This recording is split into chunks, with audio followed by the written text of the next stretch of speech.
Went Missing chronicles the stories of 25 ships that vanished on the Great Lakes. And while there are many more shipwrecks that have occurred on the Great Lakes, these are the mysterious ones that sometimes leave us with questions but no answers. Sometimes in these stories, ships sail out, become overdue, and are never seen again.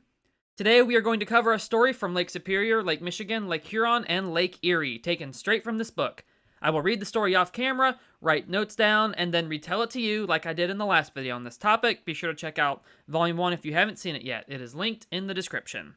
Now, let's not waste time and start with our story from Lake Superior.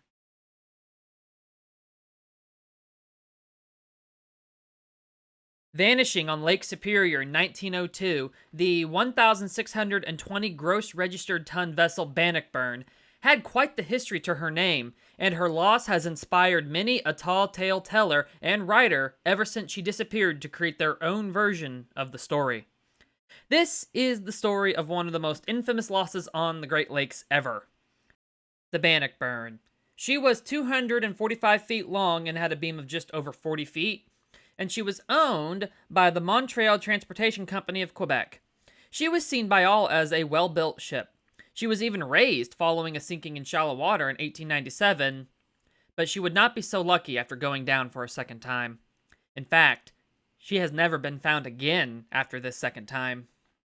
In November of 1902, the ship's belly was loaded with a cargo consisting of 85,000 bushels of wheat.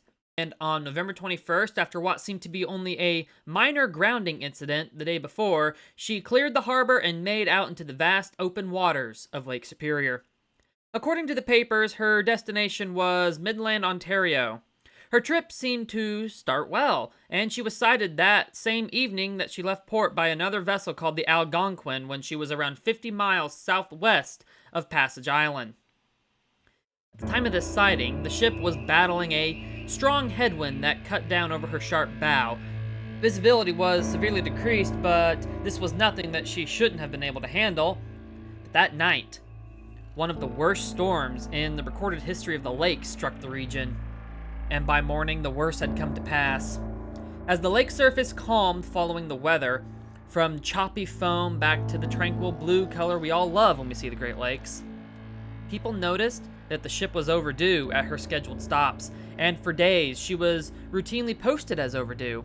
We've covered in earlier videos why people were so casual about listing ships overdue back then instead of looking for them, and this was just another case of that practice.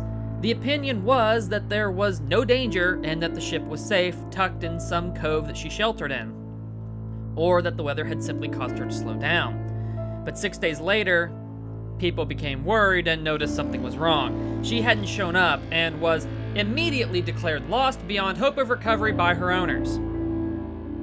There was a possible sighting of the ship by the Northern Navigation Company steamer Huronic on the night of November 21st. They passed what they thought must have been the downbound lights of the Bannockburn. Some believe that this was a sighting of the ship that night because crew of various ships would be aware of who else should be on the lake and when. But without any identification being made, people were left in the dark, just like the crew were when they saw this mystery ship. But there was hope. On November 27th, a week after she left port, a report came in that a ship washed ashore north of the mainland, and this prompted a huge search of the area. Nothing was found. No ship, no debris, no bodies. And then bad news came in when the steamship John D. Rockefeller reported that she passed through a debris field off of Standard Rock on November 25th. At the time, she did not know the peril the Bannockburn was in and did not see it as of any importance. More signs that the ship was lost were found in mid-December, when Surfman Dean, who manned one of the life-saving stations along the lake, found a life jacket washed ashore with the name Bannockburn on it. The strings on the life jacket were tied, like it had slipped off a person. Nothing else was found. The lake swallowed the rest. Theories began to spread. The captain of the Algonquin put forth a theory that the ship had exploded during the storm, citing the fact that the ship had disappeared so suddenly, with perhaps only one person having the chance to put on a life jacket before she went down. But no one saw any sign of an explosion, even a distant one, that night, and others said that the ship was well built and relatively new, only being 9 years old, and she had served well in that time before her minor sinking incident. So why would she explode suddenly? The sighting by the Huronic I covered earlier is also seen as evidence to support the idea that the ship did not explode. Another fear developed when people realized that the light of the Caribou Island lighthouse was dark that night, leading some to fear that the Bannockburn had struck rocks near the island and sunk. With only one life jacket being found at the end of the day, it is theorized the ship sank quickly without having any time to send out a call for help or get more people into their life jackets. It's theorized that when the ship left Port Arthur, the damage she sustained in her minor grounding incident was much worse than first thought, and when the storm struck, it truly revealed just how bad it was when the ship was put to the test. Putting together all the sightings we have by the Huronic, where the life jacket washed up, and where the wreckage was spotted drifting in the lake, it is theorized that the ship, when she was put to the test, had lost, and that she sank somewhere northeast of Standard Rock. A few other spots are also considered possible areas she might be, but where exactly she was lost remains unknown, as does the location of where her wreck is. She has since been subject to tales by many writers and storytellers, as I mentioned at the beginning. Many writers call her the Flying Dutchman of the Great Lakes, saying that her ghostly form can still be seen sailing on the lake during a time when a storm churns up the waters of the lake. Perhaps one day the spot where she rests on the bottom of the lake will be discovered, and maybe, when she is found, she will still bear the clues that might tell us what forgotten stories played out on her deck, in her pilot house, and inside her on the night she was lost. Also, one more tale about this ship before we move on, and this one is considered a tall tale, but is worth covering. Supposedly, 18 months after the ship was lost, an oar was found by a trapper on a shoreline in Michigan, buried under a pile of driftwood. Supposedly, the name of the ship was scratched into the oar, and human blood was painted within the cuts to make sure that they stood out and were visible to whoever found it. While eerie, the story is not believed to have actually happened. Stories about this ship continue to be written, though, and she is far from forgotten. She is still out there somewhere to this day, a forgotten wreck lying on the lake floor.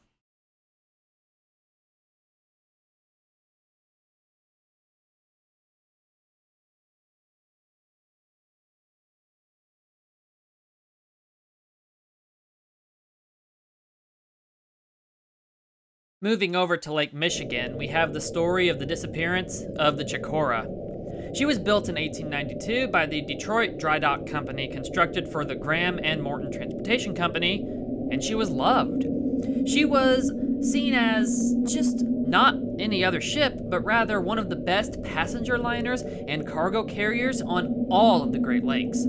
Folks came from far and wide to book passage on this loved and renowned Great Lakes liner. She was designed specifically for the Milwaukee, Wisconsin to St. Joseph, Michigan route. Her accommodations were excellent, and her public rooms were constructed with high-quality paneling of cherry wood and mahogany. She was often sold out weeks in advance for crossings, and she enjoyed a lovely career.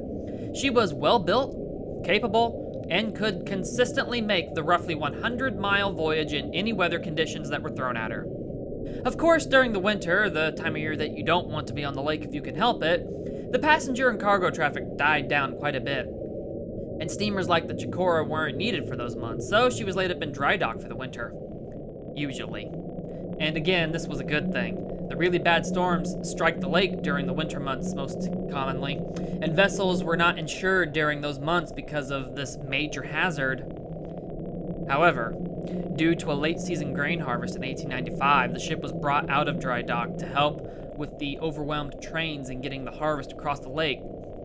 Her crew hurried her across the lake to take the first load. How many it would take was not clear, but the crew were going to be well compensated for the hazardous and uninsured crossings. On January 21st at 5 a.m., she left Milwaukee and went straight into an ominous sign. Bad weather was settling over the lake, and she sailed into it. I've seen Lake Michigan really stirred up after only a minor storm. I can't imagine what it would be like to actually be out on the lake during a bad one. Minor ones really stir things up. The bad ones make the lake into a monster in and of itself. Soon, the ship found herself being the prey to this vicious monster that was Lake Michigan in a storm. She was essentially the prey to two predators in this moment, the lake and the storm. I'm going to read a description of it from the book verbatim. Before long, she was firmly in the grasp of a ferocious Lake Michigan storm. Deluged by sheets of rain, which later turned into blinding snow, she was battered by crashing waves. The belligerent Chicora apparently struggled desperately on toward Michigan's shore. Despite her brave struggle, she didn't arrive at her destination on time. Like in the last story, at first, there was no concern about that. I know, Spino, right? I know, right? I can't think of any off the top of my head. I get it, though. Ships were late all the time back then, but wow. You'd think after not arriving after a severe storm, people would at least be a little concerned. So, everyone first thought that the storm merely delayed the ship, either slowing her down or forcing her to turn back and wait out the weather in a port somewhere. Telegrams were sent out to these ports, but they all got essentially the same response. No, the Chicora wasn't there. As fear mounted as to the location of the ship, wreckage began to be found washed ashore on the lakeshore, and everyone's worst fear was confirmed. The Chicora had sunk. 2 steamers and a tug searched around the icy waters in the area the wreckage was found, specifically the ice itself, due to the theory that survivors and crew might be drifting on it, but no survivors were located. As more searches combed the lakeshore near South Haven, more wreckage was found, including curtains, railings, furniture, interior decorations, and items from inside the passenger cabins. Part of her flour cargo was also later found as well. Due to most of the shoreline being inaccessible to searching boats because of the ice field, the wreckage was largely confined to floating in the lake just off of where the ice was. Despite these intense searches, not even a single body was ever recovered, along with their ship. The people were just gone, somewhere under the lake. The sad thing is, the winter up to that point had been a mild one. In fact, there had even been a thaw in the ice as the Chicora was loading up her cargo in Milwaukee. But then the area was struck by a massive storm, which begs the questions, why did her captain sail out? He had a barometer on the ship, on the bridge. Did he think he could beat the weather back? That there was time before the storm would strike the lake? Did he have pressure from the company to get the cargo back as quickly as possible? His ship was made to bowl her way through the storm, so perhaps, in theory, he just thought the ship could handle it. And a barometer does not tell you when weather will strike, just that it will, but you might have time. Perhaps he thought he not only had that time to make it across the lake, but if the weather did strike en route, then the old girl could handle herself just like she had in every other storm she'd ever faced. This makes me think he felt he could keep ahead of the weather and get back across the lake safely. Considering when the weather hit, he might have thought he was right, because the ship was likely 2/3 of the way across the lake when the worst of the weather struck. Residents along the shore thought that they heard the Chicora's whistle sounding during the worst of the storm, crying out with the sound faintly being carried ashore by the howling wind, but they never saw the ship as she cried. The author of Went Missing puts forth the theory that the ship did reach the area of St. Joseph Harbor, but was unable to find it due to the weather. The snow squalls by that time were becoming very intense, and in desperation, the crew might have turned her around and made for a run to the north to try and reach South Haven, hoping for more favorable conditions there. But then she suffered a mechanical breakdown on the way, or her rudder or steering broke. He also suggests that the ship sank rapidly after giving out due to being abused by the waves. In fact, the types of wreckage found also suggest that the cabins were blown off from the air pressure, This happens when air inside the ship blasts out to escape, and you see this occur in wooden ships when they rapidly sink. Either way, that day, the Chicora was lost to the lake, and she has never been seen again. She still rests somewhere on the bottom of the lake to this day, undiscovered, and who knows if she is even intact. Like with some other stories we have talked about, supposed messages in bottles washed ashore from this ship, 2 of which are transcribed in the book. The first said, "All is lost. Could see land if not snowed and blowed. Engine gave out, drifting ashore in the ice. Captain and clerk are swept off. We have a hard time of it. 10:15 o'clock. The second was actually found in a jar washed ashore, and it said, "Chicora engines broke. Drifted into trough of sea. We have lost all hope. She has gone to pieces. Goodbye, MacLeod, engineer." What do you think? Are either authentic? If so, they paint a terrifying image in your mind of what befell the stricken vessel in the storm. They serve as a glimpse into the final moments of the ship, if they are indeed real. I know, Spino, exactly. The only time the supposed messages like this were ever deemed to be true was in the case of the Pacific in 1856, when she was lost with all hands through an unknown mean, and many years later a message was found washed up, which indicated that she had sunk due to striking an iceberg. So tell us, what do you think of those messages? Do you think they were real? And where do you think the wreck of the ship might be? I'd love to hear your theories.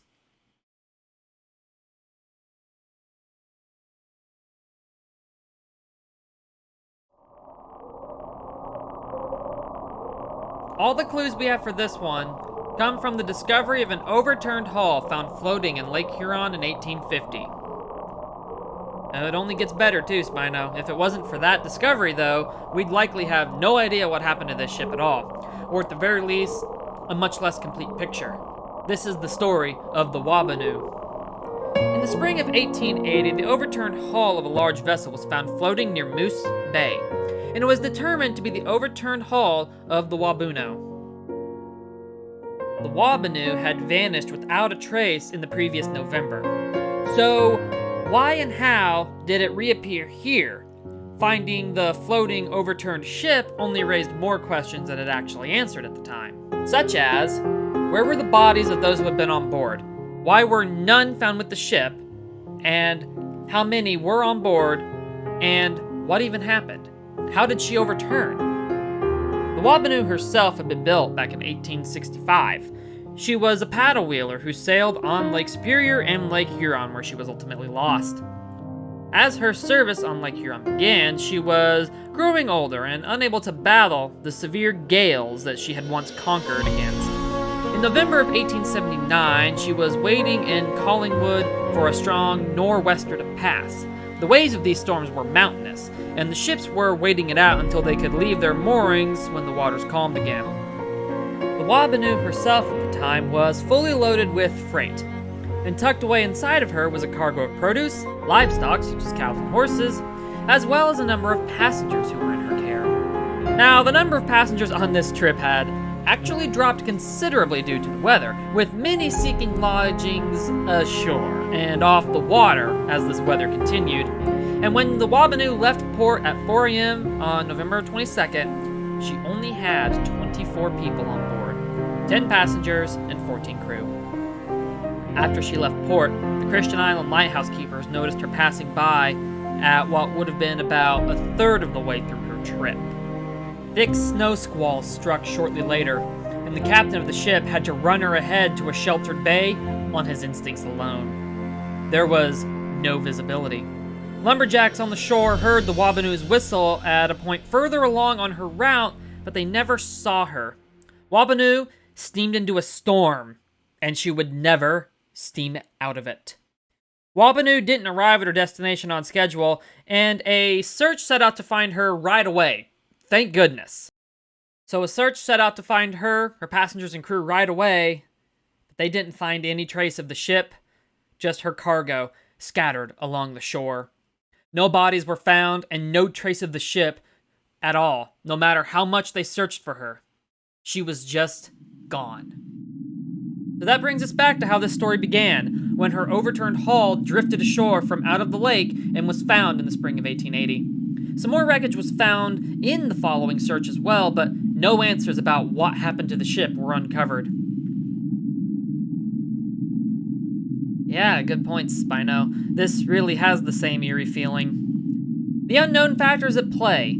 It is, though, theorized that the bad weather caused the ship to turn back, and she then struck a reef that she couldn't see in the blizzard. She broke up as she sank and capsized as she flooded, and pieces were found floating overturned the next spring. One of the Waubuno's anchors were found in the same area it was theorized that she sank, further supporting the theory, but no actual wreck. It is possible she completely tore herself apart as she sank, and those on board were trapped inside as everything was ripped apart and swept away. The Waubuno was an old girl when she was lost, and she didn't go down alone in that storm. And that storm was actually just one of many that struck over a 9-day period that November. And she was one of 65 ships that were lost. She was just one of 65 losses, whose wrecks now lay scattered all across the lake floor. Today, a large section of her hull that was found in shallow water can still be visited on the lake floor by divers. The channel, it is known, she tried to reach to find safety in is now called the Waubuno Channel. And the island where the overturned pieces washed ashore is known as Wreck Island. And the large piece of her hull rests just offshore of the island. What exactly played out on the ship in her final moments, though, is one secret the lake has never given up.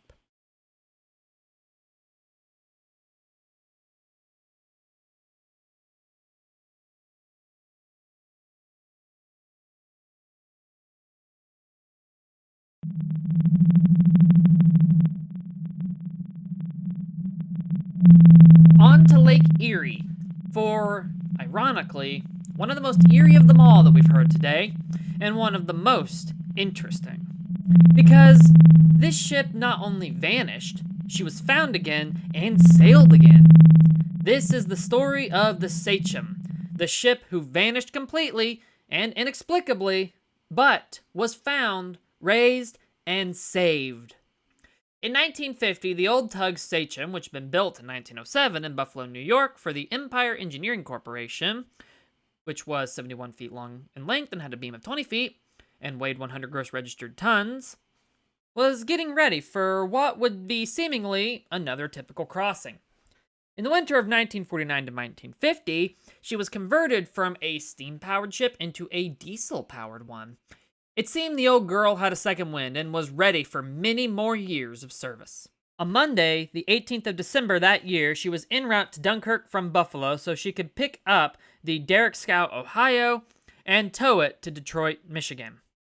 There were intermittent snow squalls, and the water was choppy in the northerly wind, and the temperature was in the mid-20s. But all seemed well, and the crew anticipated no trouble as they left port in Buffalo. Just over 40 minutes later, just after 7 a.m., the ship was sighted by the steamer Venus. And they noticed that all seemed well on the passing ship. She never reached Dunkirk, though, and the proverbial big red panic button was quickly pressed, and the Coast Guard immediately pulled out all its resources, including aircraft and cutters, to search across the lake for the vessel. Small motor lifeboats were also sent out from the Buffalo and Erie Coast Guard stations to travel the tug's course and find her and her crew. No clues about the fate of the tug or her crew were found. The lake gulped them all down so fast that there wasn't even a mayday. The ship was lost somewhere beneath the surface of the lake. Wreckage from the Sachem was found a week after she disappeared near Silver Creek, New York, only 12 miles from the tug's destination. It wasn't much to go on. Very little was found. Just some life jackets that had washed ashore along with some oil drums. Then, on December 23rd, an oil patch was found offshore near Silver Creek. And one of the cutters that had been searching for the ship since the search started arrived and searched the area. And they discovered an unknown object underneath the water at 11.5 miles south of Dunkirk at 36 degrees. The object was buoyed to be investigated later. After this, one of the ship's lifeboats was found frozen in the ice on December 29th. It was empty, but reportedly, there was a message left in it, scratched into the wooden boat's keel that simply said, "T-Boyce, can't hold." After this, divers went to the unknown object, and they confirmed that it was indeed the ship they'd been looking for. They found a few bodies of her crew, and they also found that all the life jackets were taken from their storage box and that the cover had been replaced. All the life jackets were missing. There was no evidence that the ship had suffered a fire, collision, explosion, cracked plates, or other damage from the weather that could explain her sinking. It was like she just dropped from the surface to the lake bottom for no reason. So, due to the fact that with everything established and that the lakes are very hazardous during the winter, salvaging the ship would have to wait until spring. However, it wasn't until the next October that she would finally rise to the surface and be towed to Dunkirk. The Coast Guard searched over every inch of the ship, from every angle, and even lifted her clear out of the water and looked at her undersides. There was nothing to indicate any kind of damage, not in the bow, keel, stern, hull, anywhere along the bottom. Nothing. There was also no damage between the ship's control and her pilot house. All the controls were in working order. There was no damage to the ship's pipes. The steering was also fully functional too. It was really like she just abruptly dropped like a rock from the surface for no reason. Obviously, ships don't do that for no reason. The ship's control was left in the stop position, and it was clear to the investigators that it had not moved at any point during the salvage operation. Her helm and rudder were also found to be moved to hard right, but this could have happened during the salvage operation. It was also found that the last Coast Guard inspection was in September of 1942, over 9 years earlier. And in that time period, much of her life-saving equipment was left to rot and deteriorate, including her hull and bulkheads. The loss was deemed to be due to the poor condition of the life-saving gear, but this is not confirmed, and others see this as being an unlikely explanation. One other idea put forth that I was actually thinking as I read the story and do agree with is that a Sachem wave struck the ship, flooded it, and dragged it down in seconds. Maybe the crew had enough time to get their life jackets out, but not to get them on before it hit. And depending on which side that the Sachem struck on, it could explain the settings that the controls were found in the investigation. The windows to the pilot house were all shattered as well, possibly indicating something did strike the ship. This one does seem like a very likely explanation to me, if not for the fact that there was no large waves of this kind recorded on the lake during the time she disappeared. And since the lifeboat was also found floating free and not secured to the vessel, it could imply that something else happened that gave the crew more time to react and at least attempt to abandon ship. If the boat had still been secured to the tug, it likely would have been found on the lake bottom with the Sachem. Another unsolved mystery is why there was no mayday. It seems that whatever happened very fast. There were no real answers found to explain how she ended up on the lake bottom. After the investigation, the ship was repaired and she triumphantly set sail onto the lake again. Definitely Spino. But she truly rose again like a phoenix rising from the ashes. As far as I know, at least as of the time that my edition of Went Missing was published, she is still sailing on the lakes. And I don't know about you or any of the people watching, a large wave does seem to explain the mystery better than any other theory that we have. What do you think happened to the Sachem that day? I'd love to hear your theories.